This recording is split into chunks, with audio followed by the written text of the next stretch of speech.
네, 창세기 26장 16절에서 30절까지의 말씀인데요. 저희 한 절씩 교독하고 마지막 절 함께 읽도록 하겠습니다. 라반에게 두 딸이 있으니 언니의 이름은 레아요 아우의 이름은 라헬이라.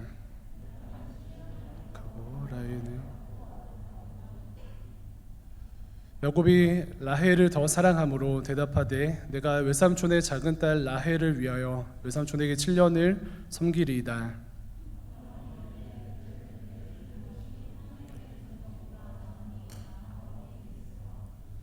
야곱이 라헬을 위하여 7년 동안 라반을 섬겼으나 그를 사랑하는 까닭에 7년을 며칠같이 여겼더라.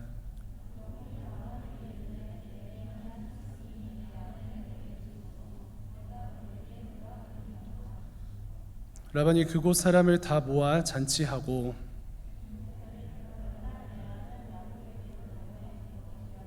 그에게로 들어가니라. 라반이 또 그의 여종 실바를 그의 딸 레아에게 시녀로 주었더라.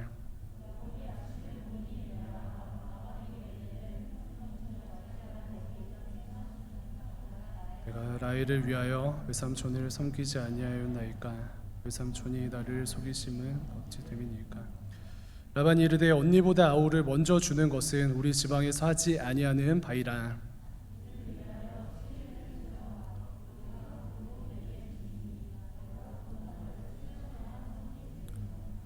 야곱이 그대로 하여 그 7일을 채우매 라반이 딸 라헬도 그에게 아내로 주고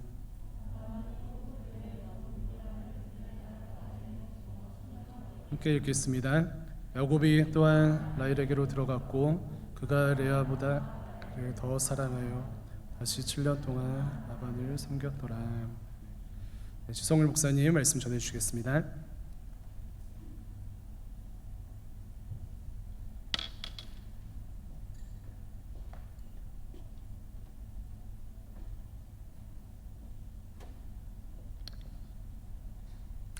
할렐루야. 우리 오늘 제목을 한번 같이 읽어보도록 하겠습니다. 저를 따라서 이렇게 한번 고백해 보겠습니다. 꾀로는 세상 못 이긴다.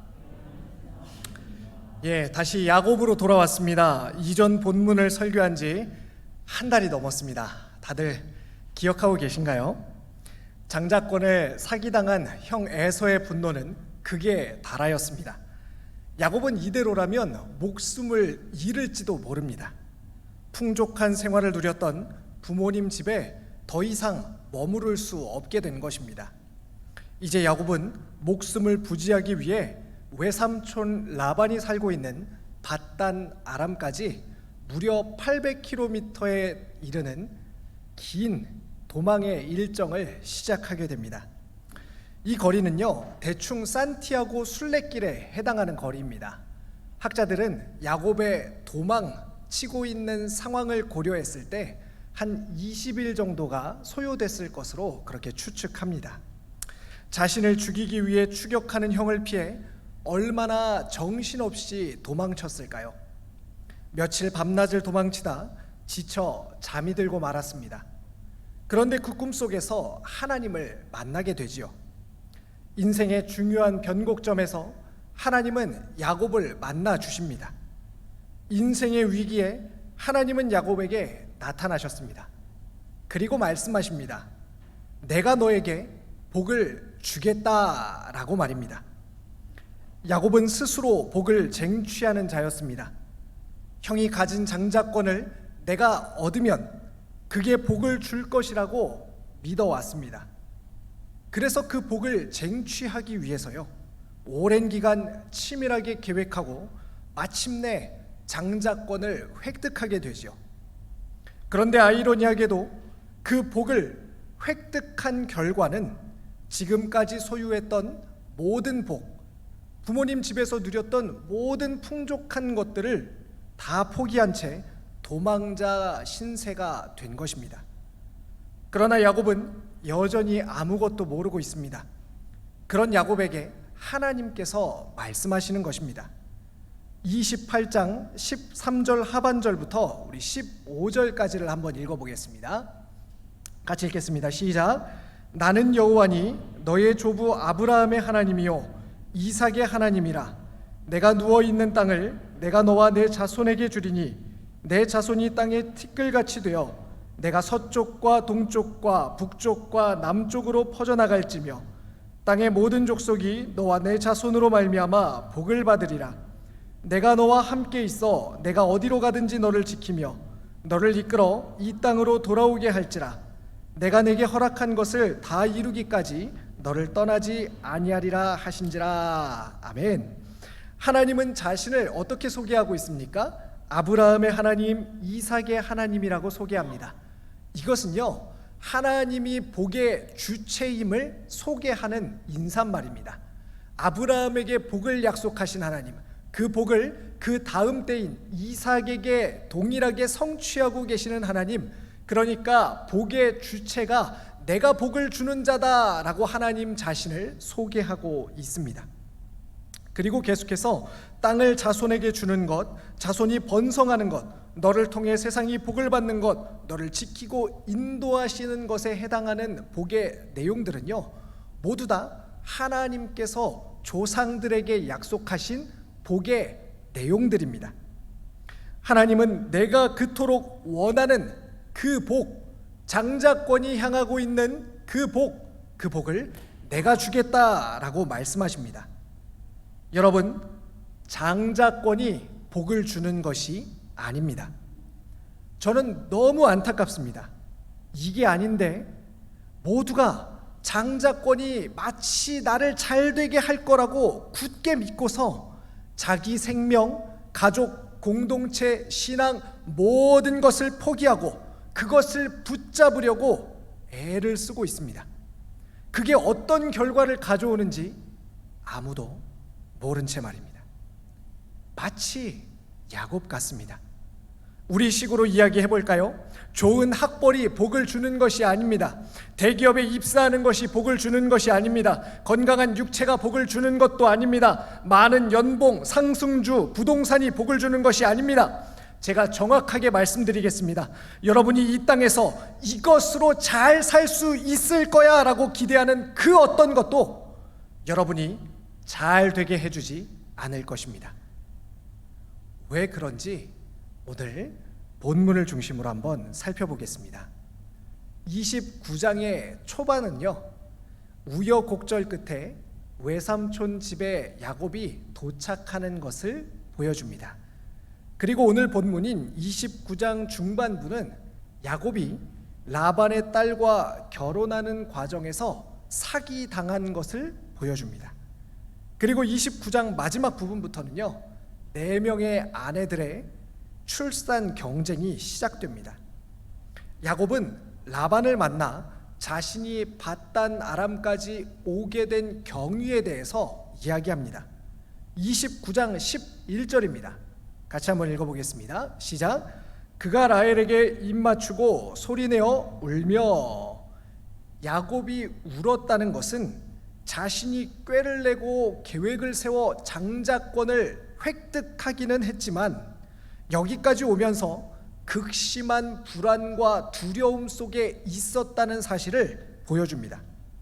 또 하나님이 간섭하셔서 삼촌의 집까지 무사히 왔다는 안도이기도 합니다. 그리고 한 달 동안 삼촌의 집에 머물게 됩니다. 그러나 언제까지 삼촌 집에 얹혀 살 수는 없는 노릇입니다. 밥벌이는 해야 했습니다.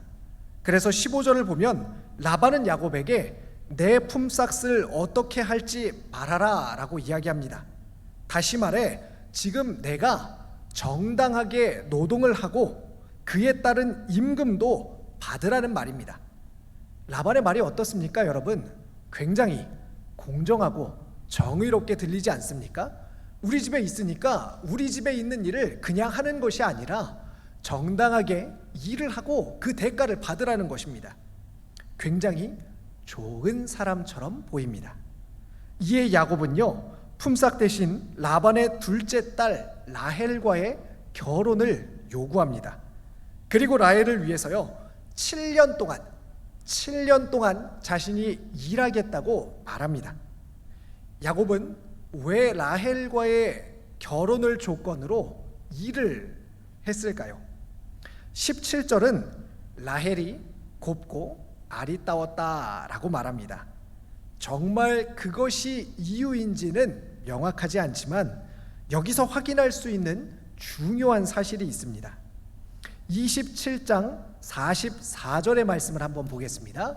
시작. 내 형의 노가 풀리기까지 몇 날 동안 그와 함께 거주하라. 이것은요, 야곱을 피신시키며 어머니가 야곱에게 한 말이었습니다. 형의 분노가 가라앉기까지 좀 기다렸다가 돌아오라는 것입니다. 야곱은 돌아가야 할 곳이 있었습니다. 베델에서 하나님을 만났을 때 하나님께서 야곱에게 하신 말씀을 한번 떠올려 보십시오. 하나님께서 무엇이라고 말씀하십니까? 내가 다시 돌아오기까지 라고 하나님께서 말씀하십니다. 그런데 그 몇 날이 지금 어떻게 바뀌었습니까? 7년이 되었습니다. 날수로 계산하면 2555일이 되었습니다. 그리고 이것이요, 나중에는 20년으로 더 많아지게 되지요. 야곱은 자기가 누구인지, 자신이 어디서 어떻게 살아야 하는 존재인지 아직도 인식하지 못하고 있습니다. 아니 목사님, 사랑하는 사람을 만나서 결혼하는 게 무슨 문제가 있습니까? 라고 질문할지도 모르겠어요. 맞습니다. 그러나 이 이야기에서 우리가 주목해야 하는 것은 사랑 또는 결혼이 아닙니다. 누가 그 7년을 정했냐는 것입니다. 혹 결혼 지참금을 벌기 위해서 7년 동안의 노동이 필요했다라고 말하기도 하지만 야곱의 집은요, 굳이 야곱이 7년 동안 일을 해서 돈을 벌어야지만 되는 정도가 아니라 충분히 부유한 상황이었습니다. 아버지의 집에 충분한 재산이 있기 때문에 그것을 지불하기만 하면 언제든지 아내를 얻을 수 있었습니다. 따라서 야곱이 일한 것의 합당성보다는 본문은 야곱이 계속해서 실수하고 있음을 우리에게 드러내 보여줍니다. 야곱은 베델에서 하나님을 만났지만 그는 여전히 하나님께 묻지 않습니다. 사랑하는 청년 여러분, 하나님 만나면 다 될 것 같지만 아닙니다. 하나님 만나면 그때부터 시작입니다. 여러분, 예수 안 믿다가 예수 믿으면 내가 갑자기 다른 사람이 됩니까? 예수 안 믿던 부모님이 교회에 나가면 갑자기 변하십니까? 전혀 그렇지 않지요. 오히려 똑같아서 더 헷갈립니다. 내가 구원을 받았나? 안 받았나? 받은 것 같은데 왜 이렇지? 이것이 우리의 고민이지 않습니까? 분명 구원은 받은 것 같은데 이전과 별반 차이가 없습니다. 지금 야곱의 모습이 이것을 잘 보여줍니다. 그렇게 시작된 7년의 시간이 다 지나고 드디어 라헬과 결혼하는 날이 되었습니다. 성경은 야곱이 라헬을 얼마나 사랑했는지 그 긴 시간을 며칠처럼 여겼다고 합니다. 여러분, 사랑해 보셨나요? 대답이 없군요. 혹시 그 사랑하는 사람과 이별해 보셨습니까? 저는 해봤습니다. 평생 없던 두통이 생겼습니다. 그렇게 페인처럼 시간을 보낸 게 태어나서 처음이었습니다. 신입사원 때였는데 그렇게 괴롭히던 선임들이 일낼 것 같으니까 제 건드리지 말라고 할 정도였습니다. 그런데 야곱에게 지금 그 일이 닥칩니다. 29장 21절에서 33절의 말씀입니다. 같이 한번 읽어보겠습니다. 시작. 야곱이 라반에게 이르되 내 기한이 찼으니 라반이 그곳 사람을 다 모아 잔치하고 저녁에 그의 딸 레아를 야곱에게로 데려가매 야곱이 그에게로 들어가니라. 아멘. 라헬을 위해서 7년 동안을 무료로 일했습니다. 그런데 지금 누구와 결혼하고 있습니까? 누구와 같이 있게 됩니까? 라헬이 아니라 첫째 딸 레아입니다. 이럴 수가. 지금 장인에게 혼인 빙자 사기를 당한 것입니다. 그러나 야곱은 이 사실을 꿈에도 모릅니다. 아침에 일어나 보니 나와 함께 잠자리를 한 사람이 라헬이 아니라 레아였습니다. 얼마나 황당하고 허탈하고 세상이 무너져 내리는 것 같았을까요? 야곱은 억울함과 분을 가지고 삼촌에게 따집니다. 29장 25절 하반절입니다. 제가 읽어보겠습니다. 어찌하여 내게 이같이 행하셨나이까? 내가 라헬을 위하여 외삼촌을 섬기지 아니하였나이까? 외삼촌이 나를 속이심은 어찌 됨이니까? 라고 말합니다. 자막을 잠깐 띄워주시고요. 잘 보십시오. 지금 여기 야곱의 말에 반복되는 단어가 보이십니까? 무엇이죠? 어찌하여 라는 말이 반복됩니다. 어떻게 나한테 이럴 수 있냐는 것입니다. 너는 믿었는데 어떻게 네가 나한테 이럴 수 있냐고 야곱이 말하는 것입니다. 그런데 여러분, 지금 이 상황이 이전의 어떤 상황과 좀 오버랩 되어서 보이지 않습니까? 야곱이 에서에게 했던 일입니다. 자기가 했던 그대로 지금 당하고 있는 것입니다. 자막을 내려주셔도 좋습니다. 그런데 라반의 태도가요, 아주 가관입니다. 이러면 양심이 있으면 무엇이라고 해야 됩니까? 미안하다, 내가 너를 속였다라고 이야기해야 되는데 라반의 태도를 한번 보십시오. 29장 26절 27절입니다. 같이 한번 읽어보겠습니다. 시작. 라반이 이르되 언니보다 아우를 먼저 주는 것은 우리 지방에서 하지 아니하는 바이라. 이를 위하여 7일을 채우라. 우리가 그도 내게 주리니 내가 또 나를 7년 동안 섬길지니라. 고대 사회에서 일주일의 결혼 축제를 다 채우지 아니하면 그 결혼은 무효가 됩니다. 라반은 동생이 언니보다 먼저 결혼하는 법은 없다면서 이 결혼을 합법화하기 위해서 7일을 채우라고 말합니다. 여러분, 라반이 이 사실을 언제 알았을까요? 동생이 언니보다 먼저 결혼할 수 없고 언니가 먼저 결혼해야 된다는 사실을 라반은 언제부터 알고 있었을까요? 처음부터 알고 있었죠. 처음부터. 그런데 7년이라는 시간이 지나는 동안 라반은 야곱에게 그 사실을 단 한 번도 언급하지 않습니다. 아니, 그와 비슷한 내용조차 말하지 않습니다.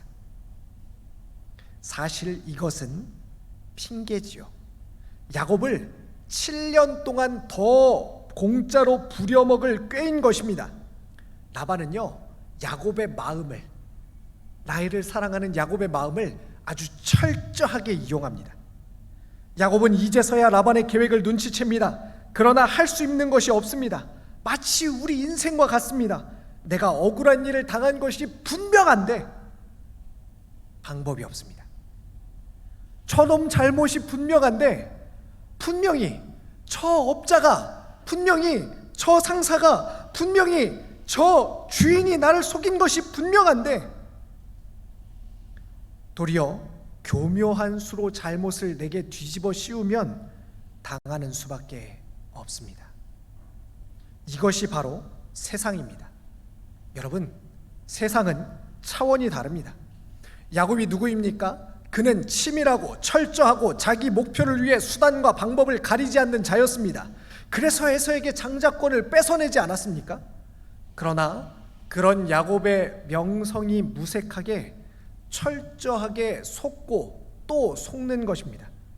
31장 7절에서는 라반이 무려 야곱을 10번이나 속였다고 토로하고 있습니다.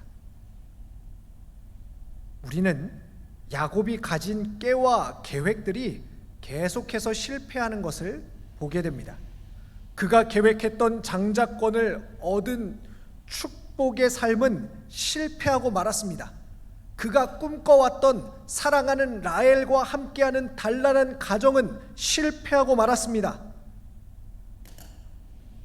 라반은 세상에 속한 사람입니다. 제 아무리 약삭빠른 야곱이라 할지라도 작정하고 속이는데 안 속을 수가 없는 것입니다. 악하기로 작정하고 덤벼드는데 당해낼 재주가 없는 것입니다. 여러분, 오늘 이 대목이 우리에게 시사하는 매우 중요한 메시지가 있습니다. 우리는요, 야곱을 보면서 야곱의 계획과 꾀로 야곱이 장자권을 얻어냈다고 생각합니다. 야곱을 속이는 라반을 보면서요, 라반이 더 꾀가 많기 때문에 야곱을 속일 수 있었다고 생각합니다. 여러분, 정말 그렇습니까? 저는 그렇게 생각하지 않습니다. 우리는 야곱 이야기를 하나님이 택한 자를 어떤 방식으로 인도하고 만들어 가시는가에 초점을 두고 살펴보고 있습니다. 그렇다면 야곱이 속고 야곱의 꾀가 실패하는 것은 하나님께서 택하시고 하나님께서 만나주시고 하나님께서 인도해 가시는 인생은 이제 더 이상 자기 꾀로 살지 못한다는 뜻입니다. 여러분, 내 계획으로, 내 꾀로 세상을 이길 수 있습니까? 야곱을 한번 보십시오. 내 꾀로 세상 절대 못 이깁니다. 그 꽤 많고 철저한 야곱이 속아 넘어갑니다. 악하기로 작정하고 덤비는 세상을 이길 수 없습니다. 그러면 우리는 어떻게 해야 할까요? 내 꾀가 실패하고 내 계획이 실패한다는 것은 지금 야곱을 가르치시는 하나님의 음성을 나도 들어야 한다는 뜻입니다. 무엇입니까? 이제까지는 내 꾀로 세상 이겨보려고 했고 어찌 이겨도 봤다면 이제부터는 하나님만 붙들어야 이길 수 있다는 것입니다. 요한복음 16장 33절 한번 보겠습니다. 요한복음 16장 33절입니다. 같이 한번 읽어보겠습니다. 시작. 이것을 너희에게 이르는 것은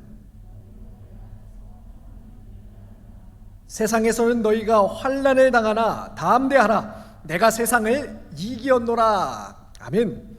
누가 세상을 이겼습니까? 주님께서 세상을 이기셨습니다. 악의 정점인 사탄의 머리를 밟으시고 사망 권세를 이기셨습니다. 그러니 그 주님 붙잡아야 세상 이길 수 있다는 것입니다. 여러분, 착각하시면 안 됩니다. 이제까지도 내 꾀로 세상을 이긴 것이 아닙니다. 세상이 져준 것입니다. 쉬운 상대 만났던 것입니다. 말씀을 정리하겠습니다.